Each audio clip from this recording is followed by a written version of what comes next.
The rain came down in sheets, each drop a cold reminder of the life I'd been thrust out of. I stood on the curb outside my son's house, my suitcase sodden at my feet, the weight of 65 years pressing against my chest. My hands trembled, not from the chill, but from the sting of words still echoing in my ears.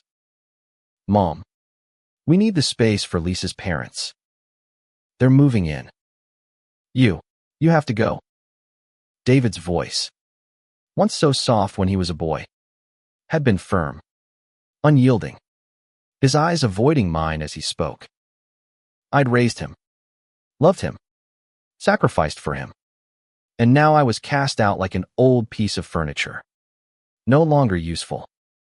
The house behind me glowed warmly through the windows, a cruel contrast to the storm outside.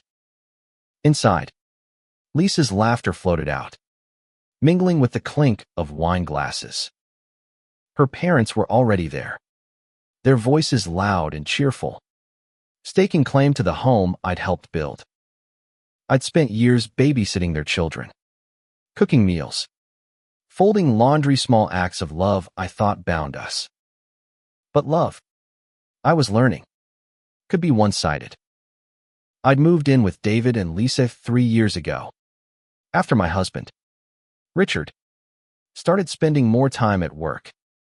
Our marriage had been fraying, but I clung to the hope that time would mend it. Living with David's family was supposed to be temporary, a bridge until Richard and I found our rhythm again. Instead, it became my unraveling. Lisa's parents, wealthy and demanding, had decided they wanted to be closer to their grandchildren. And just like that, I was expendable. The rain blurred my vision. Or maybe it was tears. I pulled my coat tighter, though it did little against the cold.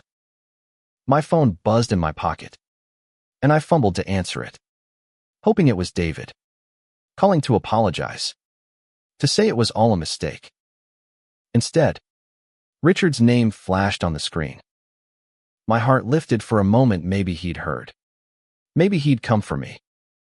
Eleanor, he said. His voice clipped. We need to talk. I want a divorce. The world tilted. I gripped the handle of my suitcase to steady myself, the rain drowning out his next words. Divorce. After 40 years. After building a life. Raising a son. Weathering every storm together. He was cutting me loose. Why? I managed to choke out. He sighed, the sound heavy with impatience. I've been seeing someone else. It's time to move on. And then, silence. He hung up, leaving me with the rain and the wreckage of my life. I don't know how long I stood there, the water soaking through my shoes. A car slowed beside me, its headlights cutting through the dusk. It was Mrs. Carter, my neighbor from years ago, her kind eyes peering out from behind the wheel. Eleanor. Good heavens.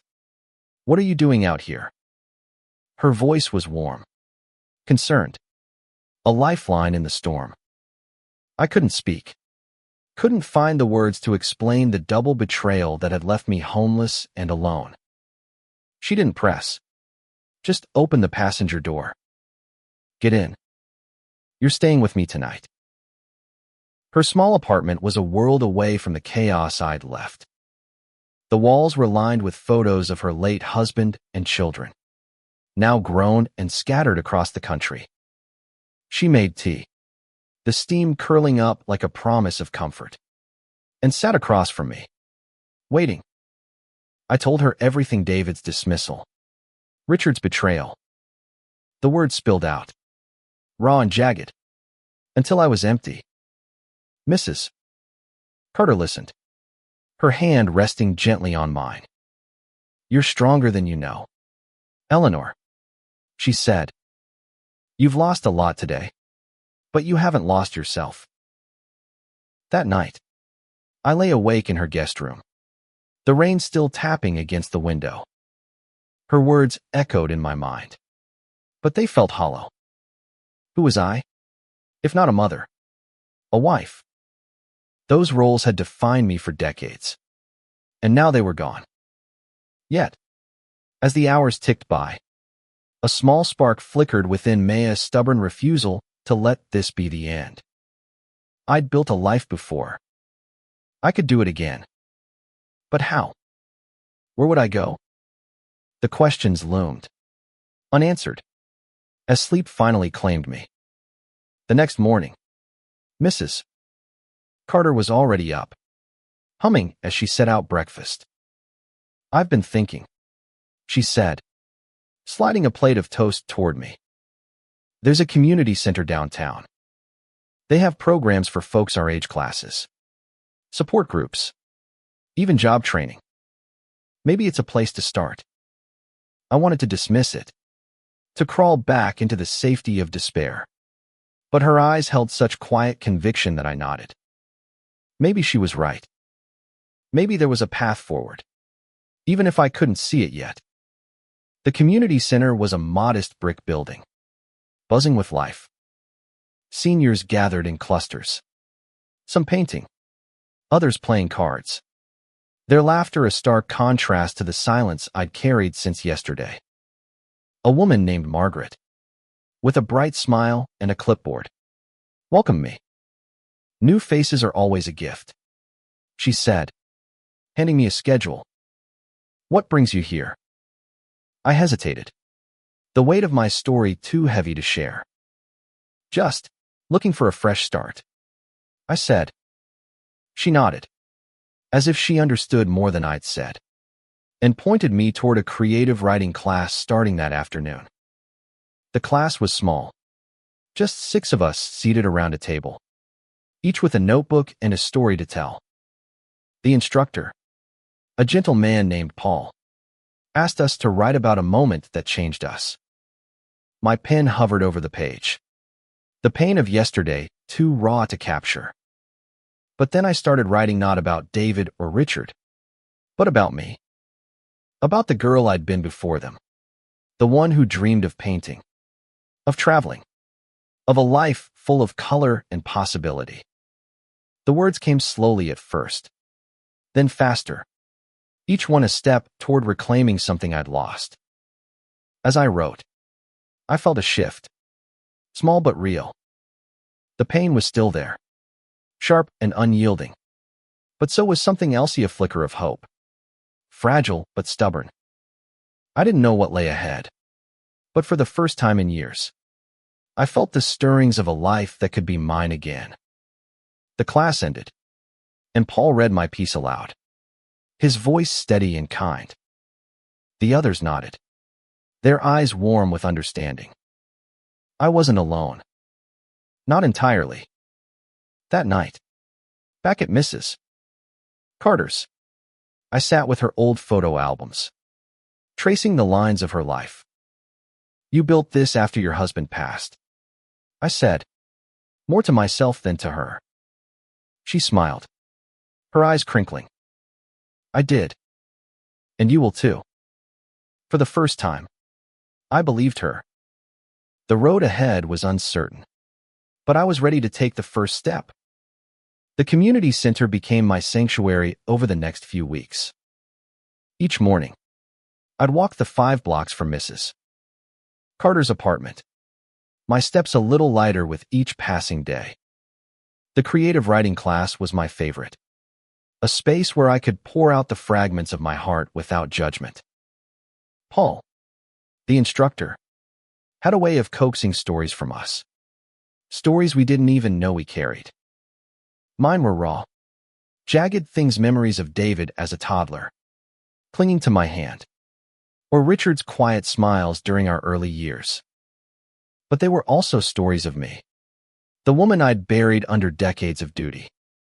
One afternoon, Paul gave us a new prompt: write about a choice you wish you'd made differently. The room fell silent, pens scratching against paper.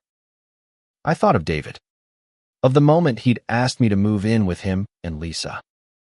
I'd said yes too quickly, eager to be needed, to stay close to my son. I hadn't seen the cracks in their marriage.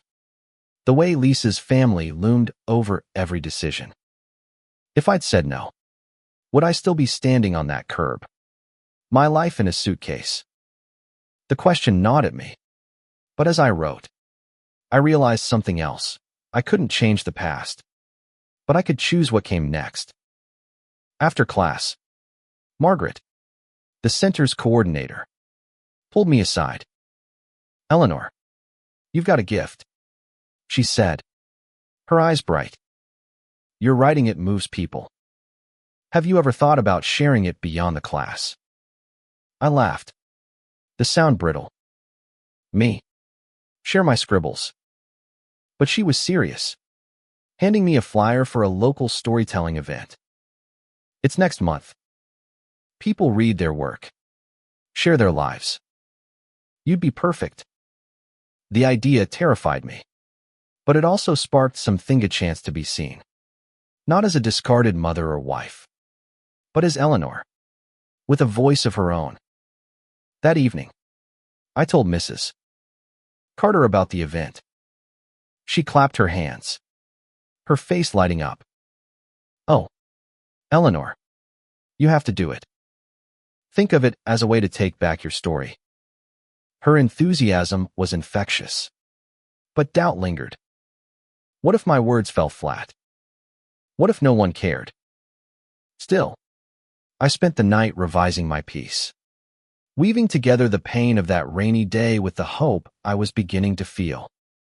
The words felt like a lifeline, tethering me to a version of myself I was only just rediscovering. The next day, I ventured beyond the writing class, signing up for a painting workshop. I'd loved art as a young woman, but marriage and motherhood had pushed it aside. The smell of acrylics and the feel of a brush in my hand brought back memories of late nights in my college dorm, painting until dawn. The instructor, a vibrant woman named Clara, encouraged us to paint our truth. My canvas became a storm of grays and blues, with a single streak of gold cutting through, a symbol of the light I was chasing. Clara noticed my work and lingered by my easel. "There's a lot of feeling here," she said, her voice soft. "Have you shown your art before?" I shook my head, embarrassed. "Just something I used to do." She smiled, undeterred. "There's an art show at the center next month, same night as the storytelling event. You should enter." 2 invitations in 1 week. My heart raced at the thought. Could I really do this? Step into the spotlight after years of living in the shadows. Back at Mrs. Carter's, I found myself opening up more. Not just about my losses, but about my dreams. She listened, her stories of rebuilding her own life after widowhood weaving into mine. "You're not starting over, Eleanor," she said one night over tea. "You're starting new." Her words stuck with me, a reminder that this wasn't about erasing my past, but building on it. The weeks flew by, each one filled with small victories. I finished my story for the event, a piece about the day I lost everything and the slow, painful process of finding myself again. I painted another canvas, this one brighter, with swirls of green and gold, a reflection of the hope growing inside me. But the fear remained. David hadn't called. Not once. Richard's lawyer had sent papers, cold and official, finalizing the end of our marriage. The silence from my old life was deafening, but the community center was loud with possibility. The night before the storytelling event, I sat with my story, reading it aloud to Mrs. Carter. My voice shook at first, but as I spoke, I felt the weight of my words, the truth of them. They were mine, and they were enough. Mrs. Carter's eyes shone with tears. "You're going to touch so many hearts tomorrow," she said. I wanted to believe her, but the fear of standing before strangers, of baring my soul, kept me awake that night. The morning of the event dawned bright. The first clear day in weeks. I walked to the community center, my story tucked under my arm, my painting wrapped carefully in cloth. The air felt charged, like the world was holding its breath. I didn't know what the day would bring, but for the first time in a long time, I felt ready to face it. The community center was transformed that evening, its usual hum replaced by a festive buzz. Fairy lights twinkled along the walls, and tables were draped in white cloth, displaying paintings and sculptures from the art show. A small stage stood at the far end, a microphone waiting under a single spotlight. My stomach churned as I set up my painting, a vibrant swirl of green and gold. My heart laid bare on canvas. Nearby, my name was printed on a program for the storytelling event. A surreal sight. Eleanor Matthews, storyteller. I barely recognized myself. Margaret found me before the event. Her clipboard swapped for a warm smile. "You're going to be wonderful," she said, squeezing my arm. I nodded, my throat tight. The room filled quickly, seniors from the center, their families, even a few strangers drawn by the flyers. Mrs. Carter sat in the front row, her eyes bright with pride. I clutched my story, the pages worn from countless revisions, and waited for my turn. The first few storytellers were captivating. One spoke of surviving a war, another of a lost love rediscovered. When Paul called my name, my legs felt like lead, but I forced myself to the stage. The spotlight was blinding, the audience a sea of shadows. I took a breath, my voice trembling as I began. The rain came down in sheets, each drop a cold reminder of the life I'd been thrust out of. I read about that awful day, about David's betrayal, Richard's abandonment, and the slow, painful steps toward rebuilding. My voice grew steadier, the words carrying me through the pain to the hope I'd found. When I finished, the room was silent for a heartbeat, then erupted in applause. Faces in the crowd were wet with tears, others nodding with understanding. A woman in the back, her hair as silver as mine, gave me a small wave, her eyes saying, "I've been there too." I stepped off the stage, my heart pounding, and Mrs. Carter enveloped me in a hug. "You were incredible," she whispered. For the first time, I felt it might be true. After the storytelling, people milled around the art show, their voices a soft hum. My painting drew a small crowd, their murmurs of admiration warming me. Clara, the art instructor, introduced me to a gallery owner named Susan, who studied my work with keen interest. "There's raw emotion here," she said. "I'd love to see more of your pieces." Her card felt like a promise in my pocket, a door I hadn't known existed. As the evening wound down, a man approached me, his face familiar but hard to place. "Eleanor," he said, his voice tentative. It was Tom, a friend from my college days, his hair now gray but his smile unchanged. We'd lost touch after I married Richard, our lives diverging. "I saw your name on the program," he said. "Your story, it hit me hard. I'm so sorry for what you've been through." We talked for hours, the years melting away. He was a widower now, running a small bookstore downtown. Before he left, he invited me to visit, his eyes kind. "You always had a spark, Eleanor. It's still there." That night, I lay awake, the events of the evening replaying in my mind. The applause, the gallery owner's card, Tom's familiar smile was overwhelming, but not in the way the rain had been. This was hope, tangible and real. I thought of David and Richard, their absence still a wound. but it no longer consumed me.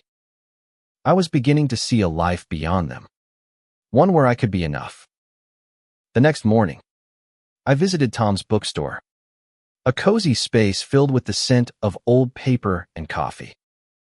He showed me around, his enthusiasm infectious as he pointed out his favorite novels.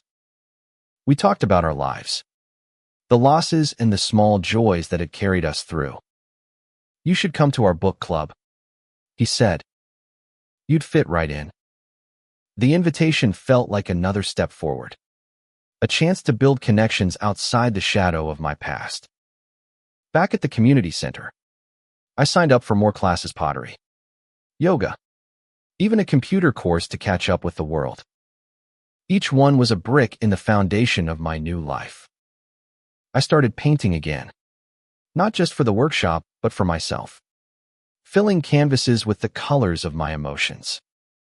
Susan, the gallery owner, called to discuss a small exhibit, a prospect that both thrilled and terrified me.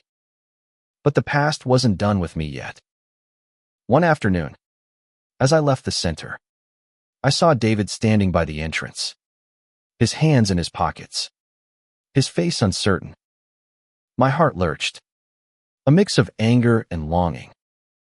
"Mom," he said, his voice soft, "can we talk?" I wanted to turn away, to protect the fragile peace I'd built.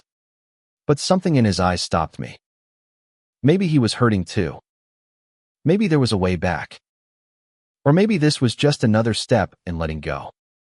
David stood there, his shoulders hunched against the autumn chill, looking more like the boy I'd raised than the man who'd sent me away. The community center's doors swung shut behind me, the laughter inside fading as I faced him. "What do you want?" "David." My voice was steady, but my heart wasn't. I'd spent weeks rebuilding, brick by brick, and his presence threatened to unravel it all. I messed up, Mom," he said, his eyes fixed on the ground. "Lisa's parents' TV taken over everything. The house, the kids, me. I didn't see it coming." His voice cracked, and I saw the weight he carried, the regret etched into his face. Part of me wanted to hold him, to soothe him as I had when he was small.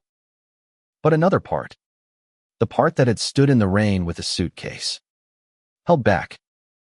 "You made a choice," I said, the words sharp but honest. "You chose them over me." He flinched, but he didn't argue. "I know. I thought it would make things easier. Keep the peace. But it's not working. The kids miss you. I miss you." His words hung between us, heavy with truth and pain. I wanted to believe him, but trust was a fragile thing, broken by his hands. "What are you asking, David?" "For me to come back. To pretend it didn't happen." "No," he said quickly. I want to make this right. I don't know how, but I want to try." He looked at me then, his eyes searching mine, and I saw the boy who'd once drawn me pictures, who'd promised to always take care of me. But I also saw the man who'd let me go. I nodded, not ready to forgive, but willing to listen.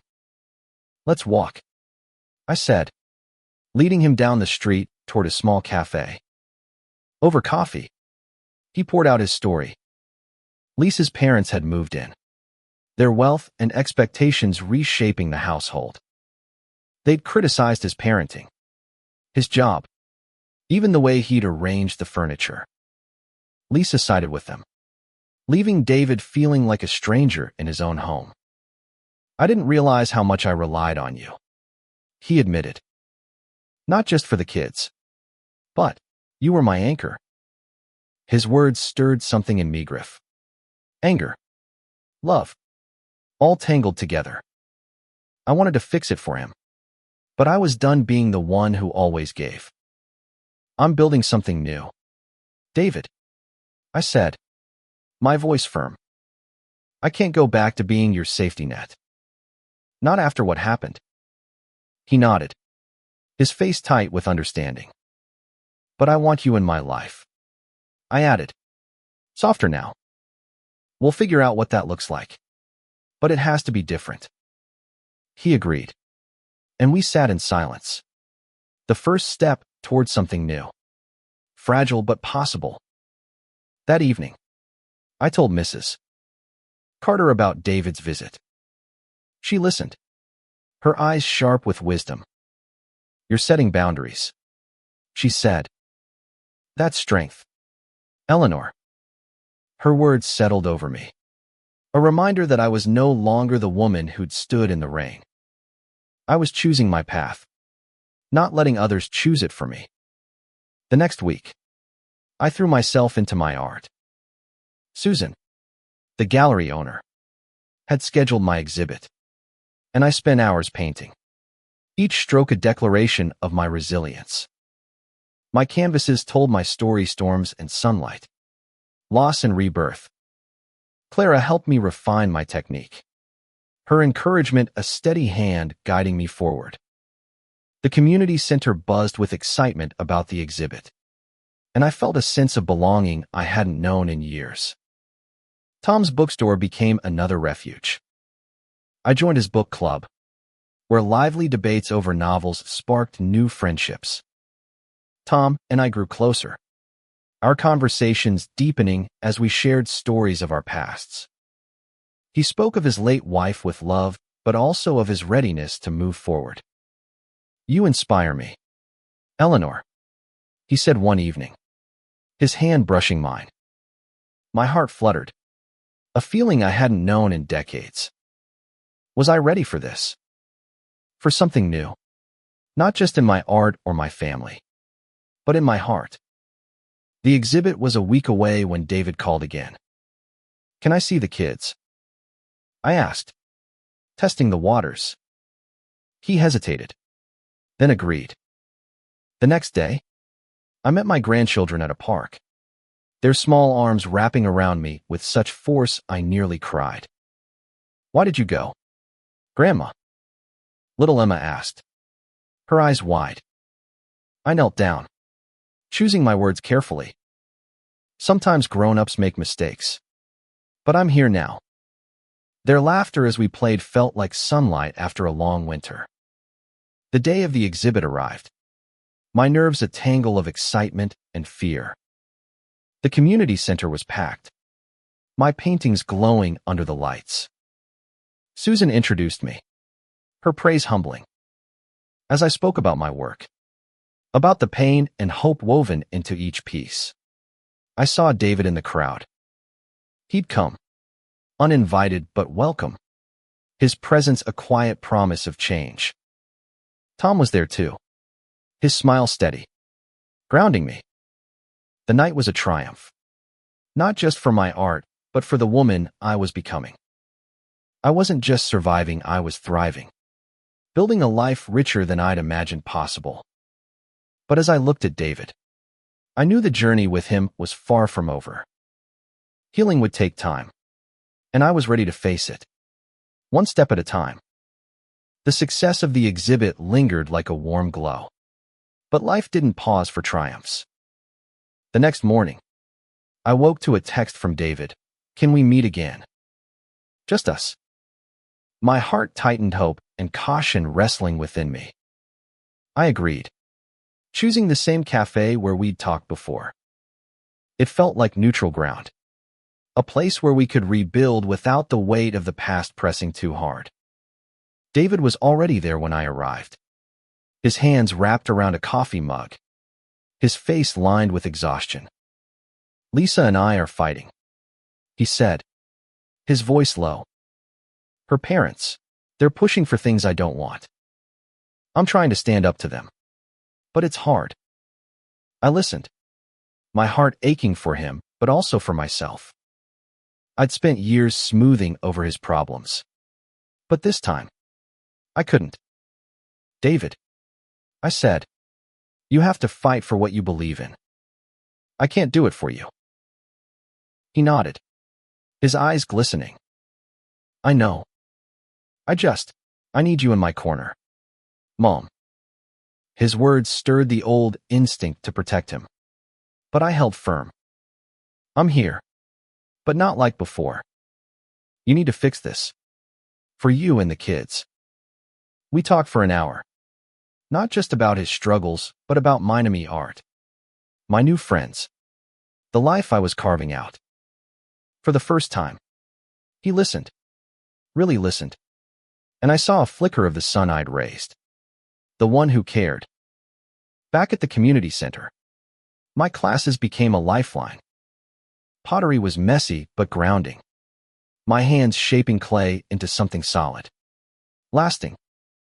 Yoga taught me to breathe through the pain. To find strength in stillness. The computer course was a challenge. But I learned to navigate email. Even setting up a small website for my art with Clara's help. Each step felt like a victory.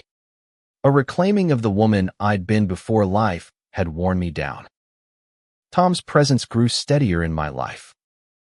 We'd meet for coffee after book club. Our conversations stretching late into the evening. One night, as we walked through the park, he took my hand. His touch gentle but sure. Eleanor, I'm not pushing, but I care about you. More than I expected. My breath caught. Fear and longing colliding.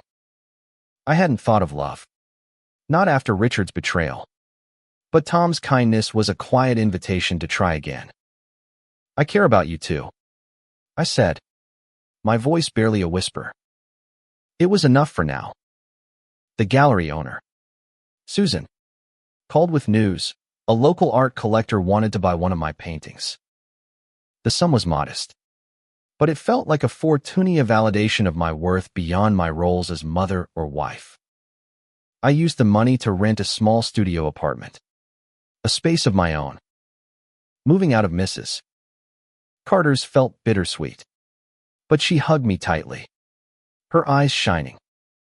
You're soaring, Eleanor. Don't stop. The apartment was sparse but mine, filled with my paintings and a few books from Tom's shop. I invited David and the grandchildren over, nervous but hopeful. The kids ran through the small space, their laughter filling it with life. David looked around, his eyes lingering on my canvases. You're doing okay, aren't you? He said, a mix of pride and sadness in his voice. I nodded. I am. But I want you and the kids in my life. David. Let's keep trying. He hugged me. A real hug. The kind we hadn't shared in years. But life, I'd learned, was never simple. A week later, Richard called. His voice was different. Softer. Almost broken. Eleanor, I made a mistake. She left me. Can we talk? The words hit like a punch, stirring memories of our life together, the good years. The hard ones. I wanted to hang up, to protect the fragile peace I'd built. But curiosity, or maybe some lingering love, stopped me. One conversation. I said, that's all. We met at a park, the same one where I'd played with the grandchildren. Richard looked older, his confidence gone, replaced by a weariness I hadn't seen before. I was wrong, he said, his hands clasped tightly. I thought she was what I wanted, but it was a fantasy. I miss you, Eleanor.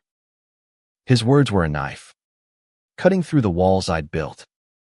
I wanted to believe him, but I remembered the rain, the divorce papers, the silence. You broke us, Richard, I said, my voice steady. I've built something new. I don't know if there's room for you in it. He nodded, tears in his eyes, and we parted without promises. As I walked away, I felt lighter, not because I'd closed the door on him, but because I'd chosen myself. That night, I painted, pouring the confusion and clarity into bold strokes of color. The canvas was chaotic, beautiful, a reflection of the life I was claiming. The seasons changed, leaves falling and then blooming again, mirroring the slow, steady growth of my new life. My apartment became a haven, its walls covered with paintings that told my story: storms, sunlight, and everything in between. The community center remained my anchor, its classes and friendships grounding me. But it was the quiet moments, sipping tea with Tom, laughing with my grandchildren, even the solitary hours painting, that filled me with a peace I hadn't known in years. David and I were rebuilding, step by careful step. He'd started standing up to Lisa's parents, setting boundaries that gave him back some control. The kids spent weekends with me, their chatter and drawings brightening my small space. One afternoon, Emma handed me a picture she'd drawn, a stick figure of me, smiling, surrounded by hearts. "You're happy now, Grandma," she said. I held her close, tears prickling my eyes. She was right. Tom and I grew closer, our relationship a gentle unfolding. We'd walk through the city, sharing stories and silences, each moment building something new. One evening, he invited me to dinner at his apartment above the bookstore. The table was set with care, candles flickering, and as we ate, he reached for my hand. "Eleanor, I don't know what the future holds, but I want you in mine." His words were a gift, not a demand, and I felt my heart open. "Just a little more." "I'd like that," I said, and we smiled, the possibility of love a warm light between us. Richard called again, months later, his voice steadier now. He'd been in therapy, he said, trying to understand his mistakes. "I don't expect you to take me back," he said, "but I want to make amends. Maybe we can be friends." The idea felt strange, but not impossible. I agreed to meet occasionally, not as a couple, but as two people with a shared past. It wasn't forgiveness. Not yet. But it was a start.